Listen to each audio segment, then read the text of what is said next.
Observer করার দরকার নেই।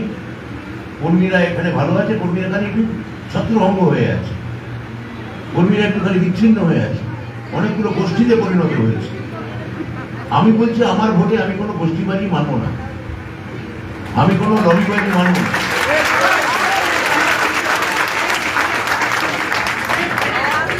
আমি ভোটের শেষে প্রত্যেকটা বুথে প্রত্যেকটা পার্টে কি রেজাল্ট হয়েছে দেখবো, আইপ্যাকের থেকে রিপোর্ট নেব, তারপর নেতৃত্বে চিঠিকে জানাবো 27 সালে এখান থেকে কোন কর্মীকে আমাদের পুনঃপ্রতিনিধি করা যেতে পারে।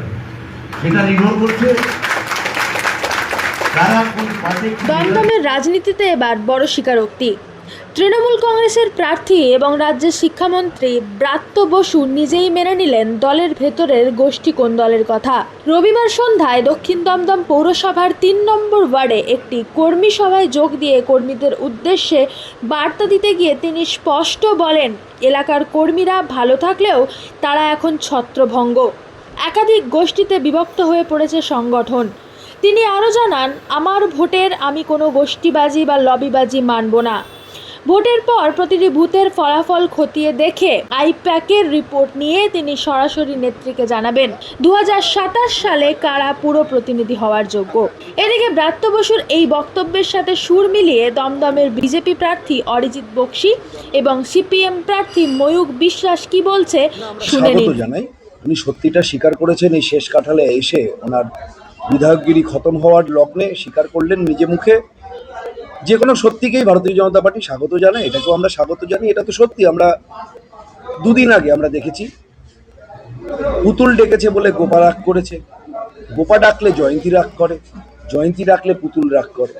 এটা সাউথ দমদম মিউনিসিপ্যালিটির ক্যারেক্টার হয়ে দাঁড়িয়েছে।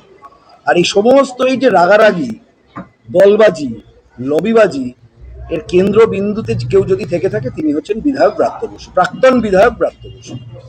কারণ কিছু কাউন্সিলরকে নিয়ে তিনি যে তোলাবাজির সিন্ডিকেটটা দমদমের বুকে বানিয়েছেন, দক্ষিণ দমদমেরও কিছু কাউন্সিলরকে নিয়ে বানিয়েছেন, দমদম পুরসভারও কিছু কাউন্সিলরকে নিয়ে বানিয়েছেন, যাদের কাজই হলো সমস্ত জায়গায় প্রমোটার রাজকে কায়েম করা। কিভাবে?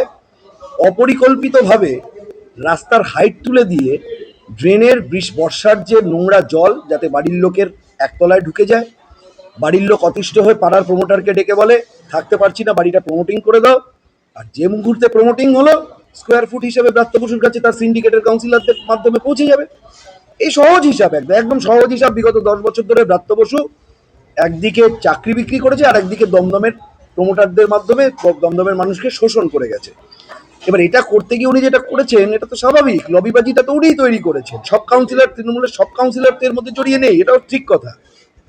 ব্রাত্য বসু অ্যান্ড কোম্পানি, যে ব্রাত্যজন থেকে বিশেষ বিশেষ কাউন্সিলররা 20 লাখ টাকা করে মাস মাইনে পায়, সোশ্যাল মিডিয়াতেই এসেছে সেই স্লিপ, কারা কারা পেয়েছে সারা দমদমের মানুষ জানে। সুতরাং এই যে লবিবাজির মূল বিরিঞ্চি বাবা যদি কেউ থেকে থাকেন সেটা ওই ব্রাত্য বসু।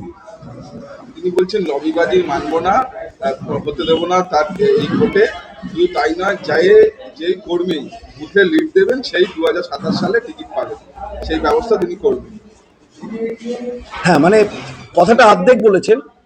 2027-এ যিনি টিকিট পাবেন তার কাছ থেকে তিনি কার থেকে কত করে নেবেন সেটাও যদি এখনই বলে দিতেন তাহলে ওদের বুঝতে সুবিধা হতো যে পরবর্তী সময় ওদের জন্য কত খরচা অপেক্ষা করছে। 2 পয়সা ইনভেস্টমেন্ট ছাড়া, 2 পয়সা আমদানি ছাড়া ব্রাত্য বসু একটা পাও ফেলেন না, কোথাও না, না শিক্ষা দপ্তরে না দমদমে। দমদমের বিধায়ক হয়ে 15 বছর বসে দমদমের গলার ফাঁস হয়ে দাঁড়িয়েছেন উনি। আমি যে থ্রু আউট সকাল বিকেল দুবেলা প্রচারে বেরোচ্ছি, বহু জায়গায় মানুষ বলেছে যে ব্রাত্য বসু এবার পাড়ায় ঢুকলে ওই সারা বছর এই ড্রেনের পচা জলে জন্মানো মশার যে কামড় খেতে হয় দমদমের বাসিন্দাদের, বলেছে 10 মিনিট ওনাকে ওই খোলা ড্রেনের ধারে দাঁড় করিয়ে রাখবো, 10 মিনিট, বলেছে তাতেই ওনার মোক্ষ লাভ হয়ে যাবে। সুতরাং দমদমে এই ধরনের মানে একটা নিকৃষ্ট মানসিকতার বিধায়ক, যিনি দমদমকে তার শোষণ যন্ত্রে পরিণত করেছেন, দমদমের মানুষকে অ্যাকচুয়ালি ওনার যে নামের মর্যাদা উনি কিন্তু রেখেছেন। আমি বলবো ওনার নাম ব্রাত্য, কে ওনাকে ব্রাত্য করেছে আমরা জানি না, কিন্তু ওনার কাজের মাধ্যমে উনি দমদমকে যে ব্রাত্য করেছেন 15 বছর, এটা পুরো দমদমবাসী খুব ভালো মতো জানে। তাই ওই একটু চেষ্টা করছেন কর্মীদের মরাল বুস্টিং টুস্টিং দিয়ে বুথ দেখবো, সংখ্যা দেখবো, আলটিমেটলি কিছুই দেখবেন না। ওই ভিডিওটার পরেই হয়তো পাশের ঘরে এক এক করে ডেকে বলে দিয়েছেন বুথটা জেতা, আর 27 দিবি, কাউকে বলবে 1 কোটি দেবেন, কাউকে বলবে 1.5 কোটি দেবেন, টিকিটটা নিয়ে যাবেন। ওই হিসাবটা সামনে আসেনি। যদি আপনাদের কোনো করেসপন্ডেন্ট ভিতরের ঘরে থাকতো সেটাও চলে আসতো। ব্রাত্য বসু একটি কর্মী সভায় গেছিলেন এবং সেখানে গিয়ে তিনি নিজেই দমদমে গোষ্ঠীদ্বন্দ্ব রয়েছেন বলে স্বীকার করে নিয়েছেন। কি বলবেন? এটা তো তৃণমূলের সংস্কৃতি। কারণ এখানে দাঁড়িয়ে আপনারা দেখেছেন বকটুই গ্রামে তৃণমূলকে পুড়িয়ে দিয়েছিল। কাক কাকের মাংস না খেতে পারে, কিন্তু তৃণমূলকে খুন করে কেন, লোটে কেন? তার কারণ হচ্ছে মুনাফার জন্য লোটে। এখানে কে কত পয়সা কামাবে, লুটবে মানুষকে, গরিব মানুষকে লুটবে, মধ্যবিত্তকে লুটবে, তাই নিয়ে হচ্ছে বা বকরা নিয়ে ঝামেলা হয় এবং সেটা ওদের কাছে চলে। কিন্তু আমরা বলছি যারা আক্রান্ত, যে তৃণমূলীরা যারা নিজেদের তারা আক্রান্ত হচ্ছেন, আমরা তো বিশ্বাস করি যারা আমাদের বিরুদ্ধে ভোট দিয়েছেন তারা তো সবাই হচ্ছে একদম খারাপ লোক, তা তো নয়। তার প্রচুর ভালো মানুষ রয়েছেন যারা তৃণমূলের দ্বারা যে তৃণমূল আক্রান্ত হচ্ছে, তাদের কাছে আমরা আহ্বান জানাচ্ছি, আসুন আপনারা নিজেদের ঘরের পতাকায় সেখানে ফিরে আসুন, এখানে শান্তিতে বাঁচতে পারবেন। তৃণমূল করলে আজ এখানে বাঁচা যায় না। তাই আমাদের কাছে অনুরোধ আপনাদের মাধ্যমে যে তাদেরকে আমাদের ঘরে ফেরাবার জন্য আমরা ডাক দিচ্ছি। কিন্তু আমরা এটার সঙ্গেও আমরা দেখছি যেটা ভয়ের জিনিস, যে তৃণমূলের একটা বড় অংশ কাউন্সিলররা আর বিগত ভোটেও নির্বাচনেও যা করেছে, এই নির্বাচনেও খবর আছে যে তারা সেটা করছে, তারা বিজেপিকে ভোট দিচ্ছে। বিজেপিকে কোথাও দেখা যাচ্ছে না, কিন্তু এই তৃণমূলের একটা বড় অংশের যারা কর্মীরা মানে নেতারা রয়েছেন, তারা জেতানোর জন্য একদম ব্যতিব্যস্ত হয়ে পড়েছে। এটা ওনাদেরকে আমি সাজেশন দিতে চাই। ওটাই তো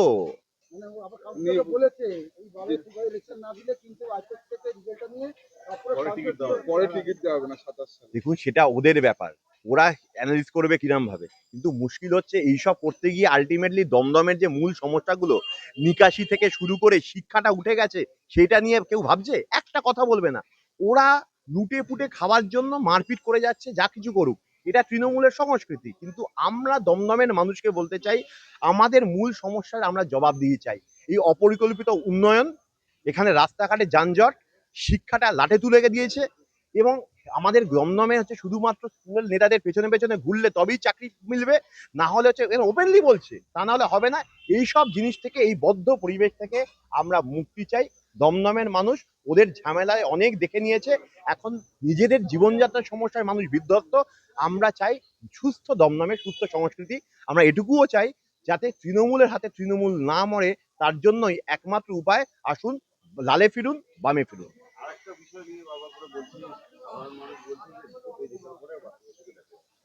এটা তো খুব স্বাভাবিক ব্যাপার। হ্যাঁ, দেখা গেছে তো, ওনাকে টিভির পর্দায় দেখা গেছে। আমি কোনো ব্যক্তিগত আক্রমণ আমরা করি না, করবোও না। কিন্তু আমরা এটা বারবার বলছি যে তৃণমূলের যারা হচ্ছে এখানে তার প্রতিনিধি হয়ে যারা রয়েছেন, তাদের বিভিন্ন জায়গায় অত্যাচারে ওরা ব্যতিব্যস্ত। উনি যদি এটা একটা শিক্ষার হাব হতে পারতো, কারণ শিক্ষামন্ত্রীকে পেয়েছিল দমদম, এত বছর ধরে শিক্ষামন্ত্রীকে পেয়েছিল, সুতরাং এটা দমদম হতে পারতো একটা শিক্ষার হাব। কিন্তু সেইটা না হয়ে আমরা দেখলাম দমদমে একটার পর একটা স্কুল, এখানে প্রাচ্যবাণী ফর বয়েজ হোক, বা ওদিকে মতিলাল কলোনি স্কুল হোক, স্বর্ণময়ী স্কুল হোক, একটার পর একটা স্কুল বন্ধ হয়ে গেছে। বুদ্ধবাবু এখানে একটা স্কুলে পড়াতেন, আদর্শ বিদ্যাপীঠ। সেই আদর্শ বিদ্যাপীঠটা দেখবেন কতজন স্টুডেন্ট আছে। আমি যেখান থেকে আসি, ভারতী বিদ্যা মন্দির, তার পাশে হচ্ছে জওহরলাল স্কুল রয়েছে, টিম করে চলছে, 4 জন স্টুডেন্ট, 10 জন স্টুডেন্ট। এই অবস্থা। আমাদের এখানে ভালো ভালো কলেজগুলো ছিল, মতিঝিল সায়েন্স, মতিঝিল। দমদমের রাজনীতিতে ব্রাত্য বসুর এই মন্তব্য কতটা প্রভাব ফেলবে তা এখন দেখার। এরকমই আরও ভোটের আপডেট পেতে চ্যানেলটি সাবস্ক্রাইব করে আমাদের সঙ্গে থাকুন এবং কমেন্টে জানান আগামী বিধানসভা ভোটে আপনি কাকে দেখতে চান। নমস্কার। এগুলোতে নিয়ে তৃণমূল কি করছে, তৃণমূলের ব্যাপার, আমরা জনতার সাথে আছি।